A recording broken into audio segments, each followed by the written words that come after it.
अस्सलाम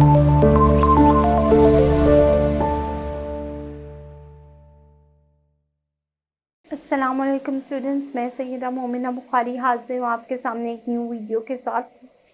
जैसा कि हम प्रीवियस वीडियो में चैप्टर नंबर ग्रेड 6 का जनरल साइंस का चैप्टर नंबर 5 जो है मैटर एज पार्टिकल्स हम डिस्कस कर रहे हैं, तो आज हम उसका टॉपिक नंबर 3 कवर अप करने जा रहे हैं जो कि है changes in states of matter. मैंने आपको प्रीवियस वीडियोस में बताया था कि जो मैटर होता है उसकी 3 टाइप्स होती हैं। First one is the solid, second is liquid and the third one is the gas. अब ये किस तरह से मैटर जो होता है वो अपनी पोजीशंस को, अपनी स्टेट्स को किस तरह से चेंज करता है और इनके पीछे किन किन फैक्टर्स, क्या क्या फैक्टर्स अफेक्ट करते हैं, उनके बारे में हम डिस्कस करेंगे।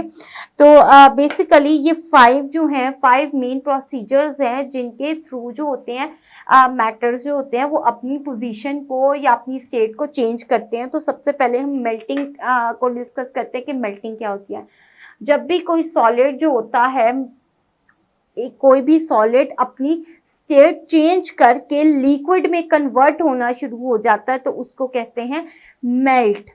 उस प्रोसीजर को कहते हैं मेल्टिंग। जैसे आइस जो होती है उसको अगर हम रूम टेम्परेचर पे ले आए, फ्रीजर से निकाल के रूम टेम्परेचर पे ले आए तो वो आइस जो होगी वो मेल्ट होना स्टार्ट हो जाएगी। इसका मतलब जो रूम टेम्परेचर है, रूम टेम्परेचर पे आइस जब आई तो वाटर का वो क्या हो गया, मेल्टिंग, आइस अपने मेल्टिंग पॉइंट पे आ गई। और आइस जब अपने मेल्टिंग पॉइंट पे आ गई तो वो अपने जब मेल्टिंग पॉइंट पर रीच गई, पहुंच गई है अपने उस टेम्परेचर पे जो उसका मेल्टिंग पॉइंट है, तब वो उसने क्या कर दिया, मेल्ट होना स्टार्ट कर दिया। जैसा कि यहाँ पे हमने एग्जांपल आइस की ली है। अब ऐसे ही अगर आप लोग एक्सपेरिमेंट भी करके देख सकते हैं अपने घरों में कि आइस जो है, आइस क्यूब को अगर आप एक रूम टेम्परेचर पे रख दें तो उसका जो टेम्परेचर नॉर्मली जो होता है वो 37 डिग्री हमारा एक जो होता है ह्यूमन बॉडी का टेम्परेचर होता है।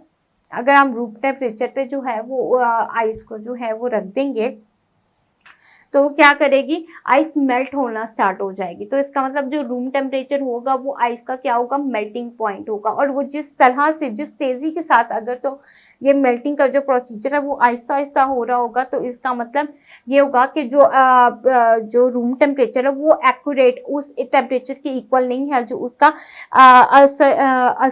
असल मेल्टिंग पॉइंट है। और अगर जो होगी वो आइस जो होगी वो बहुत फास्टली जो होगी वो मेल्ट होना स्टार्ट हो रही होगी। इसका मतलब कि जो आइस का जो मेल्टिंग पॉइंट है वो अपने मेल्टिंग पॉइंट से ज़्यादा एक्सीड कर गई है, टेम्परेचर ज़्यादा हो गया है मेल्टिंग, उसके मेल्टिंग पॉइंट से। और अगर नॉर्मली जो होगी वो आइस अपनी पोजीशन स्लोली कर रही होगी, नॉर्मली जो होगी अपनी स्लोली वो कर रही होगी स्टेट को चेंज, तो इसका मतलब जो है आइस अपने मेल्टिंग पॉइंट पे है। तो हम यहाँ पर लिख लेते हैं जब सॉलिड जो होगा, सॉलिड मेल्ट होगा और वो कौन सी अपनी किस स्टेट में हो जाएगा, कन्वर्ट हो जाएगा लिक्विड में। सॉलिड लिक्विड में कन्वर्ट हो जाता है मेल्ट होकर, तो उस चीज को हम कहते हैं मेल्टिंग। उस प्रोसीजर को मेल्टिंग का नाम देंगे। अब हम आते हैं बॉइलिंग पे। बॉइलिंग जो है, जब बॉइलिंग आप लोग आम अगर जुबान में भी हम लोग देख लें, हम नॉर्मल लाइफ में भी देख रहे हैं, तो जब वाटर को जो हमने बॉईल करना होता है तो हम उसको फ्लेम पे रखते हैं, उसका टेम्परेचर रेज करते हैं।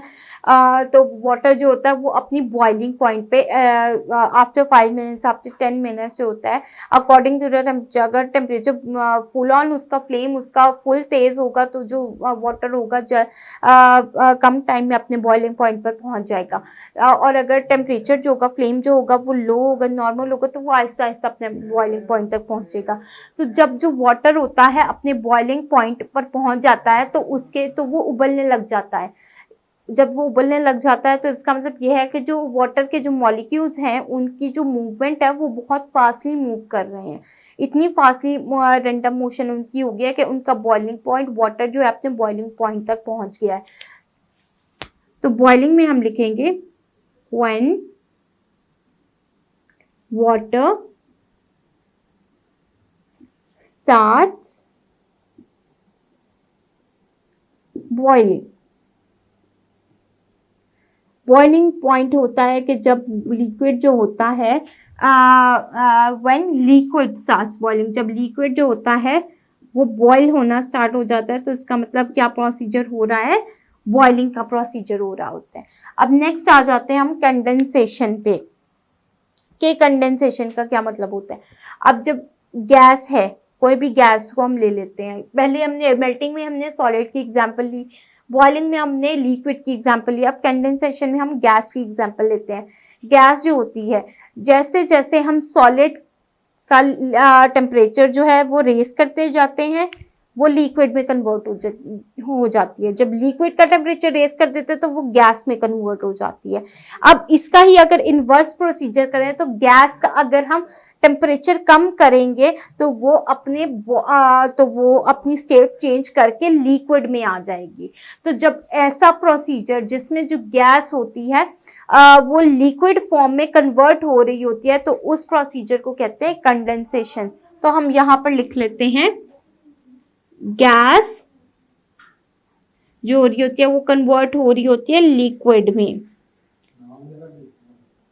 अब इसकी अगर हम एग्जांपल ले लेते हैं, जैसे नॉर्मली विंटर्स में अगर हम देखते हैं कि गैस की बहुत ज़्यादा लोड शेडिंग हो रही होती है और लोग जो होते हैं अपने घरों में सिलेंडर्स यूज़ कर रहे होते हैं, तो बाज़ दफ़ा जो होता है वो सर्दी जो होती है, जो टेम्परेचर होता है वो इतना ज़्यादा कम हो जाता है, सर्दी इतनी बढ़ जाती है कि जो गैस होती है सिलेंडर्स में, जो गैस प्रेजेंट होती है वो लिक्विडिफाई हो जाती है, वो लिक्विड में कन्वर्ट हो जाती है, जिसकी वजह से क्या होता है जो गैस आना कम हो जाती है, गैस कम हो जाती है। तो हम क्या करते हैं, जब शेक करते हैं तो गैस का जो टेम्परेचर होता है वो रेस करता है, और जो गैस के जो मॉलिक्यूल्स होते हैं वो अपनी रैंडम मोशन में आ जाते हैं। तो जब गैस जो होगी वो लिक्विड में कन्वर्ट हो जाएगी बाय डिक्रीजिंग द टेम्परेचर, तो उस प्रोसेस को हम कहेंगे कंडेंसेशन। नेक्स्ट आ जाते हैं एवेपोरेशन की। एवेपोरेशन क्या होती है, यहाँ पे हमने बॉइलिंग की बात की थी कि बॉइलिंग, जब वाटर जो होता है, एक नॉर्मल वाटर जो होता है, लिक्विड जो होता है, जब उसका टेम्परेचर रेस करते हैं तो वो अपने बॉइलिंग पॉइंट तक पहुंच जाता है, it becomes to its boiling point. जब वाटर लिक्विड बॉइल होने लग जाता है, इतना ज्यादा उसका टेम्परेचर रेस कर जाता है कि वो किस फॉर्म में कन्वर्ट हो जाता है, गैसियस फॉर्म में कन्वर्ट हो जाता है, और उसके जो वेपर्स होते हैं, वाटर वेपर्स जो होते हैं, वो वाटर की सरफेस से एवेपोरेट करने लग जाते हैं। तो उस जब वाटर का बॉइलिंग पॉइंट, लिक्विड का बॉइलिंग पॉइंट इतना रेस कर जाए कि वो उसके जो वाटर जो है, लिक्विड जो है, वो वेपर्स में कन्वर्ट होके वाटर की जो सरफेस है वो उसको लीव कर दे और एटमॉस्फेयर में चली जाए, तो उस प्रोसेस को कहते हैं एवेपोरेशन। तो हम यहाँ पर लिख देते हैं, one liquid converts into gas. Condensation क्या होता है, गैस का लिक्विड में कन्वर्ट होना। वैसे ही इसका ऑपोजिट एवेपोरेशन में आ जाएगा कि लिक्विड का गैस में कन्वर्ट होना।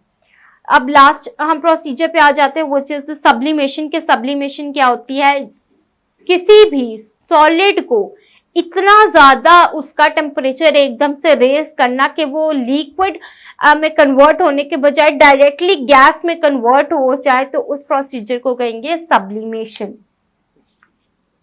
जब सॉलिड जो है वो डायरेक्टली कन्वर्ट हो जाएगा गैस में, तो उस प्रोसीजर को कहेंगे सब्लिमेशन। इसकी मैं एग्जांपल आपको बता देती हूँ। आपकी बुक में अगर आप लोग देख लेंगे पेज नंबर 62 पे, तो यहाँ पर आपको एग्जांपल दी गई है सॉलिड कार्बन डाइऑक्साइड की, जिसको ड्राई आइस भी कहा जाता है। उसको अगर हम रूम टेम्परेचर पर लेकर आए तो वो क्या होगी, उसका जो टेम्परेचर अगर आप थोड़ा सा इंक्रीज करें तो वो लिक्विड में कन्वर्ट होने के बजाय डायरेक्टली गैस में कन्वर्ट हो जाएगी, और उसके वेपर्स जो होंगे वो उसकी सरफेस से लीव करने लग जाएंगे। अच्छा, तो ये किस तरह से, किन प्रोसीजर्स के थ्रू जो होती है वो मैटर की स्टेट्स में चेंज आता है, वो मैंने आपको सारा बता दिया कि कौन कौन से प्रोसीजर्स होते हैं। ये 5 मेन प्रोसीजर्स हैं जिनकी हेल्प से मैटर अपनी स्टेट को चेंज करते हैं। नेक्स्ट हम एक्सरसाइज नेक्स्ट वीडियो में हम डिस्कस करेंगे। तब तक के लिए स्टे ब्लेस्ड। अल्लाह हाफिज़।